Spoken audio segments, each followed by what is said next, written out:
নমস্কার, আমি সুপর্ণা।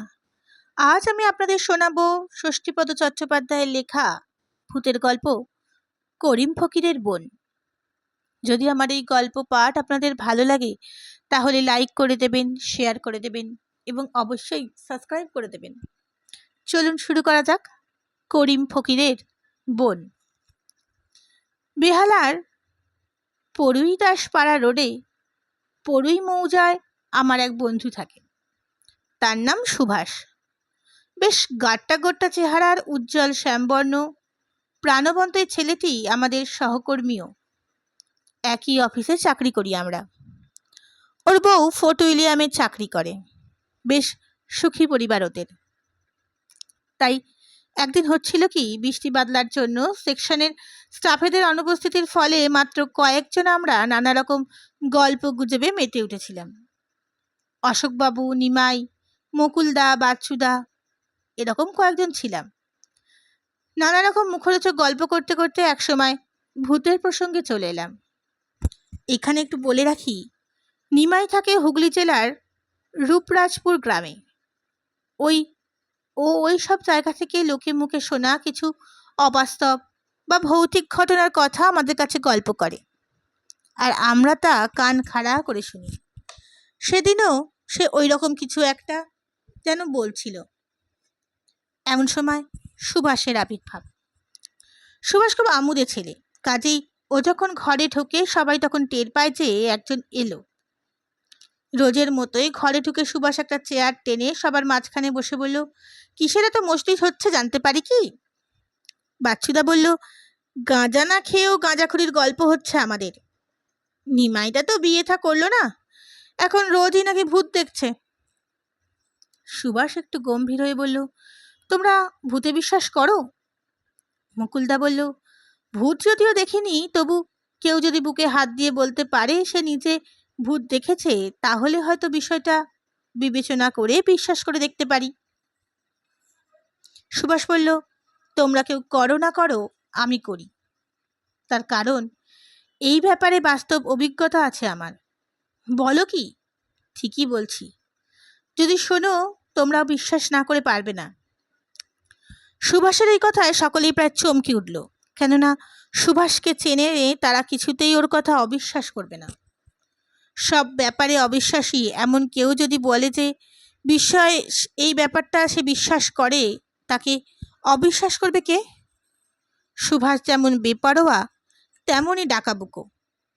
কথায় কথায় সব ব্যাপারকে নস্যাৎ করে দেওয়া ওর জুড়ি নেই। যা ধ্রুব সত্য তাকেও একবার গুলতাপ্তি বলতে ওর আটকায় না। এ হেন সুভাষ কিনা ভূতের মতো অদ্ভুত এবং অলীক একটা ব্যাপারকে বিশ্বাস করে। বলা যায় না কার দুর্বলতা কোথায়। মুকুলদা বলল, তাহলে বলো দেখি, ভৌতিক বিষয়ে তোমার অভিজ্ঞতাটা কীরকম? ভূত তো আমরা দেখিনি, বর্ষার দুপুরে ভূতের গল্পটাই শুনি। সুভাষ বলল, তোমরা হয়তো মনে মনে হাসছ, তা হাসো। কেউ বিশ্বাস করো না করো, আমি করি। তার কারণ, ছোটবেলায় নিজেই আমি একবার ভূতের পাল্লায় পড়েছিলাম। সুভাষের এই কথাই সবাই আমরা নড়ে চড়ে বসলাম। চোখে উৎসুক্য নিয়ে তাকালাম ওর মুখের দিকে। বাচ্চুদা বনবিহারীকে চায়ের অর্ডার দিয়ে সুভাষ ওর গল্প শুরু করলো। গল্পটা ওর মতো করেই বলছি। আমার বয়স তখন 12। আমি পূর্ব বাংলার ছেলে। আমাদের বাড়ি ছিল ফরিদপুর জেলার গোপালগঞ্জ সাব ডিভিশন, লখাইয়ের চর নামে একটি গ্রামে। তোমরা তো এদেশি ছেলে। পূর্ব বাংলায়, মানে এখন যাকে বাংলাদেশ বলা হয়, সেখানকার গ্রাম সম্বন্ধে তোমার কীরকম ধারণা তা জানি না। তবে তখনকার সেই গ্রাম ছিল কবির কল্পনার গ্রাম। মাটির ঘর, খড়ের চালা, তার উপর গজিয়ে ওঠা লাউপালার লকলকানি। সে যে কি সুন্দর তা বলে বোঝানো যাবে না। আর ছিল নারকেল, সুপুরি, কলা বউয়ের ঘোমটা টানা ছায়া শীতল আঙিনা। যেন স্বপ্নের দেশ ছিল। তা একবার হলো কি, আমার মা আমাকে ক্ষেতের কিছু ডাল দিয়ে দূরের বাউস খালির হাতে পাঠালেন সেই ডাল বেচে কিছু মাছ কিনে আনতে। বাউশখালীর হাট আমাদের গ্রাম থেকে অনেক দূর, প্রায় 4-5 মাইল তো হবেই। পথে একটা সাঁকোও পার হতে হয়। ভারী সুন্দর জায়গাটা। সেখানে একটা নদীও আছে। নদীর নাম কুমার নদী। সেই কুমার নদীর পাড়ে উঁচু বাঁধের ওপর বাউশখালীর হাট বসে সপ্তাহে একবার। কত কিছু বিক্রি হয় সেটা হাটে তা বলার নয়। হাটবারে সেই জায়গায় যেন ছোটোখাটো একটা মেলার রূপ নেয়। নদীর পুকুরের টাটকা মাছ, কাঁচা আনাজ, বেতের বোনা ধামা কুলো, গরুর গাড়ির চাকা, লাঙল, তেলে ভাজা মিষ্টি, এমনকি দরজা জানলা পর্যন্ত বিক্রি হয় সেই হাটে। অন্ধ ভিখারি গান গেয়ে, যাযাবরী মেয়েরা নাচ দেখিয়ে পয়সা নেয়। তাছাড়া বায়োস্কোপের বাক্সয় ছবি দেখা, বন্দুকের অব্যর্থ লক্ষ্য ভেদে বেলুন ফাটানো, সব কিছুই হতো সেই হাটে। যাই হোক, আমি সেই ডাল বেচে যে পয়সা পেলাম তাতে বড় বড় কয়েকটা গলদা চিংড়ি কিনে হাট ঘুরতে লাগলাম। এই হাটের মজা ছিল এই যে, কোনো কিছু কেনবার না থাকলেও লোকে মেলা বেড়ানোর জন্য এই হাটে বেড়াতে আসত। তা এইভাবে ঘুরতে ঘুরতে বেলা গড়িয়ে গেল। সন্ধে হয় হয়। বুকের ভেতরটা ছ্যাঁত করে উঠল, সর্বনাশ, বাড়ি ফিরব কি করে? অনেক দূরের পথ। তাই বুকে সাহস বেঁধে কয়েকজন লোকের সঙ্গে নিয়ে পথ হাঁটতে লাগলাম। কিছু পথ আসবার পরই সেই লোকগুলো আবার অন্যদিকে বিকে গেল। তখন তো এত মানুষজন ছিল না যে সব সময় কোথাও না কোথাও লোক থাকবে। চারিদিকে তখন বন জঙ্গল, ধানের ক্ষেত, মাঝে মাঝে বড় দিঘি, ছোটোখাটো পুকুরও দু একটা চোখে পড়ত। তা কি আর করি, আমি নিজের মনেই গান গাইতে গাইতে পূর্ণ উদ্যমে পথ চলতে লাগলাম। যেতে যেতেই সন্ধে উত্তীর্ণ হয়ে রাত্রি হলো। আমাদের গ্রামে যাওয়ার সহজতম পথটি ধরেই আমি চলা শুরু করলাম। অনেকটা পথ যাওয়ার পর হঠাৎ একসময় গায়ের ওপর কেমন যেন এক ধরনের শিরশিরানি অনুভব করলাম আমি। প্রথমে ব্যাপারটা ততটা আমল দিইনি।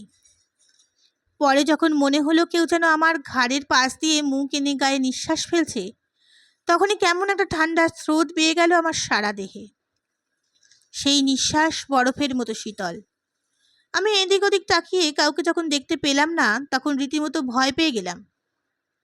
ভয় পেলেও ভেঙে পড়লাম না একেবারে, কেননা ভেঙে পড়ে তো লাভ নেই।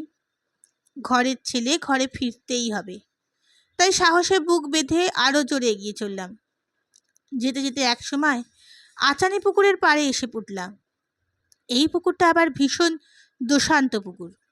কত ছেলে মেয়ে লোক যে স্নান করতে এসে ডুবে মরেছে এখানে, তার কোনো লেখাজোখা নেই। এই পুকুরের পাড়ে বাঁশবন, আর ভেতর দিয়ে এই রাত দুপুরে পথ চলা একটা অসম্ভব ব্যাপার। আবার বাঁশবন বাদ দিলেও পুকুরের ধার ঘেঁষে করিম ফকিরের তাল বাগান, সেও অতি সাংঘাতিক জায়গা।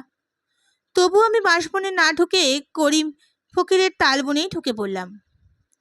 ফাঁকা মাঠের বুকে সারিবদ্ধ তাল গাছের ঘন সমারোহ, তারই ফাঁকে ফাঁকে পায়ে চলার পথ।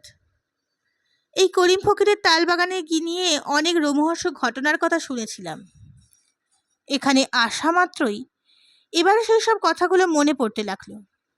ভূতের উপদ্রবের জন্য এই তাল বাগানও কুখ্যাত ছিল খুব।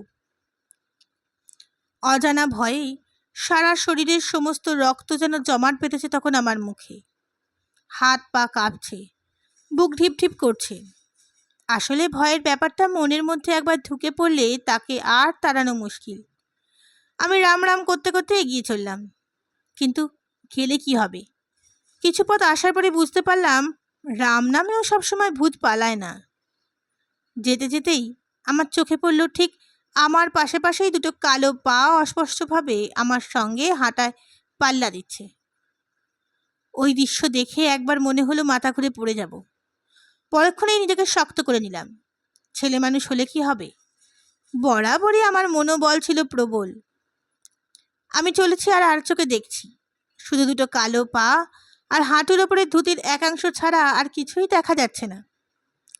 উপরিভাগ সম্পূর্ণ অদৃশ্য। এইবার শুরু হলো আর এক ঝামেলা।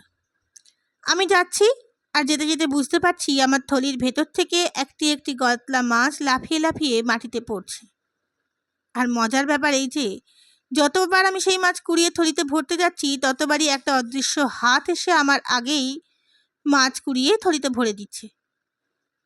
আমি যে একবার সত্যি সত্যি ভূতের পাল্লায় পড়েছি তা বুঝতে আর দেরি হলো না। এই মাঠ পেরোলেই আমাদের গ্রাম, অথচ এত বড় মাঠ পেরোতেও সময় লাগে। কিন্তু এইভাবে কতক্ষণ যাওয়া যায়? আমি থলিটাকে মুঠো করে ধরে বুকের কাছে এনে প্রাণপণে দৌড় লাগালাম একবার। অমনি সে কি ফোঁসফোঁসানি! করিম ফকিরের বনে যেন ঝড় উঠল।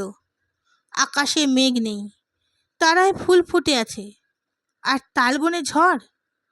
সেই ছোটার সময় দেখলাম যে কালো পা দুটো আমার সঙ্গে হাঁটায় পাল্লা দিচ্ছিল, সে দুটি ক্রমশ বড় হতে হতে বিশাল একটা মানুষের আকার নিল। তালগাছ সমান তার চেহারা, তারপর এক সময় মিলিয়ে গেল।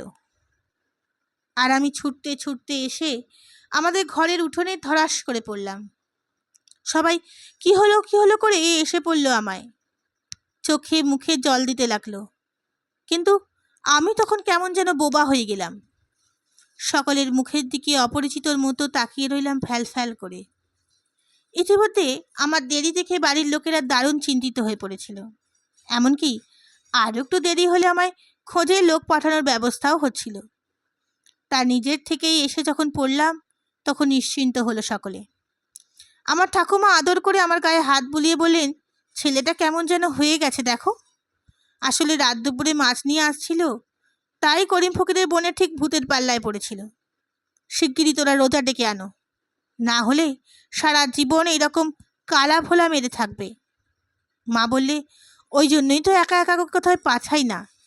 যা আড্ডা বেঁধে ছেলে, নিশ্চয়ই কোথাও কিছু হাঁ করে দেখছিল বা কারোর সঙ্গে খেলছিল, না হলে এত রাত হওয়ার তো কথা নয়।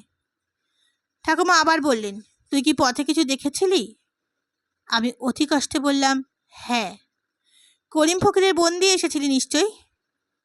আমি কোনো রকমে হ্যাঁ বলে মুখ নামালাম। তারপর ঠাকুমার নির্দেশে বাড়ির লোকেরা একজন ওঝাকে ডাকিয়ে আনলো। ওঝা এসে আমায় ঝাড়ফুঁক করলো, আমাকে পাটকাঠি পুড়িয়ে ধোঁয়া দিল, জল পোড়া খাওয়ালো।